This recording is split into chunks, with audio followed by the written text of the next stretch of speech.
Hey guys, it's Always Improving here, and today I'm back with another watercolor portrait.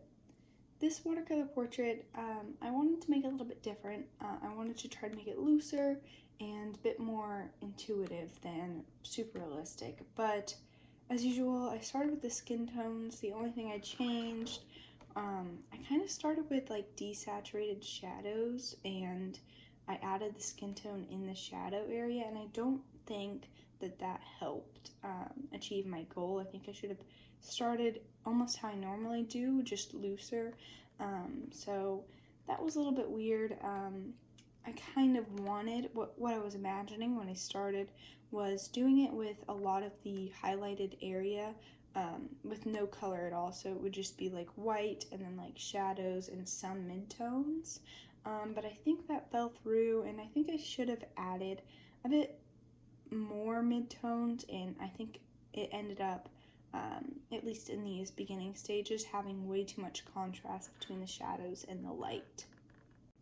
So you can see I'm like adding these brownish shadowy areas, and I was using a lot of different colors, and I didn't think it really blended well together, and that was part of I was trying to be more creative or whatever. I was adding a lot of colors, but it really ended up having an odd color balance, and I think that's one, due to me trying to make new colors and new mixes for this painting, and two, because this is a Daniel Smith I'm using set that is only 6 colors.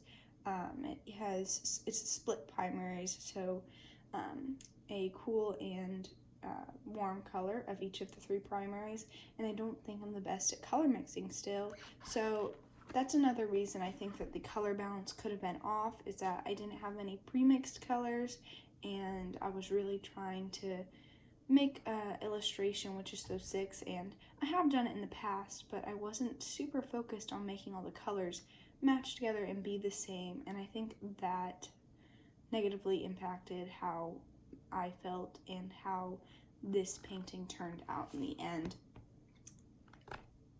You can actually see down there on the hand and these shadows right here, there's so much more yellow than the rest of that, and I don't know why that happened. I guess I just made a new skin tone. And along with that color mixing being bad, I also think that's the palette I'm using.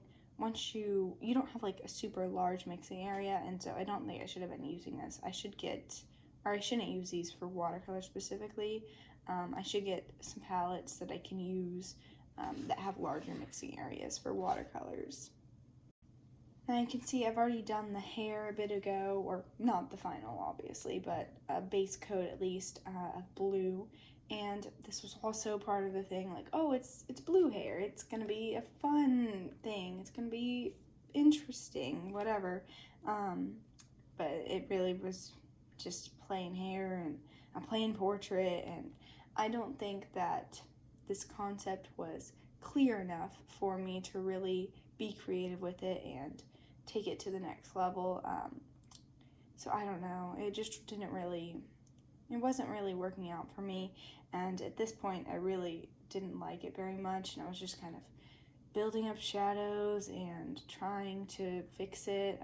You can see here I put a layer of red back over it because, as usual, I fall into the same trap with skin tones a lot. I don't make them warm enough ever, so I usually have to go back over with a red or orangish color over the whole skin tone at least once or twice during the portrait making process, and this time was no different, so I did add that. But unlike other portraits, I also added a layer of like more skin tone, more yellow skin tone, and that was because I didn't even make it saturated whatsoever. So I added a lot of layers. You'll probably see it throughout, of just either a yellow or a red, just to make it more vibrant and more of a pop in the skin tone. So I'm adding some details to the hair and stuff right now, but I just want to talk about the pose real quick. I did reference this pose from one of my own, like I made a reference photo for myself, and I feel like another thing that I really could have improved on here was the emotion in the piece, because it was supposed to be someone like looking up towards, like, I don't know, something that they're just in awe of. They have their hand like on their chest, and it just kind of lost that emotion, and it really looked plain, and I really was not super happy with how it was turning out. But I wish that I was able to capture that sort of emotion, and I really am unsure how to do that. So I was kind of bummed. Maybe I should have kept looking back at the reference photo more than just my initial sketch. But again, this didn't turn out how I expected in the beginning. I was going for a more loose style and not something that was going to be like my other portraits. So I think that's where it fell apart, because I didn't know how to do that, and once I didn't like it, like once I was really fed up with this piece, I just kind of reverted back to just my plain, like, more realistic style, which didn't mesh well with the sketch and what I had already done. So that's another thing that I just didn't plan out very well. But let's see here. Oh, so about right here, I actually did take a long break from this piece before I did these gold splatters. And that's because I went on like a vacation. I went to see my siblings, or my sibling, up a little bit, like a few hours away. And so I did take like almost a week break from this, and I came back and just decided I'm gonna finish this piece. I'm gonna do it. No matter how it looks, I'm just gonna finish it up so I can share it with y'all, and so I can feel better about this piece in general. I know it just wasn't working out, and I probably could have pushed it farther, but I really wasn't feeling this piece, and I knew where I had messed up, so I felt like it would be better to just finish it as best as I could at the time, and put this energy and put this knowledge to the test and make something new. So this piece, yeah, it didn't turn out how I wanted it, really. It's not necessarily a failure. I did learn a lot. I did reinforce that idea of adding more red into my skin tones. I feel like I'm gonna get that one day, just keep on working towards it. And yeah, I did add in those gold splatters in the end to make it more creative, I guess, but I actually took the inspiration from my like first watercolor portrait. I'll put that image on the screen.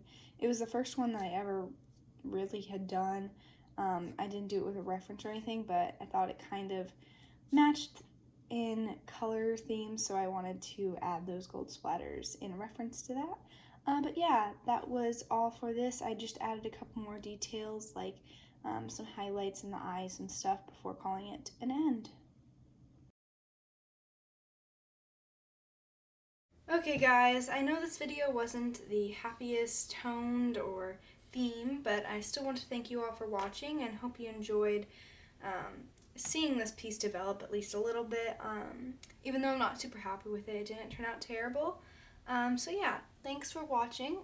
I hope you'll stay tuned and continue to watch my videos as I go through this process and try to develop a better creative habit and creative mindset. So I'm just going to sign this piece, and again, thank you for watching, and I hope to see you next time. Bye!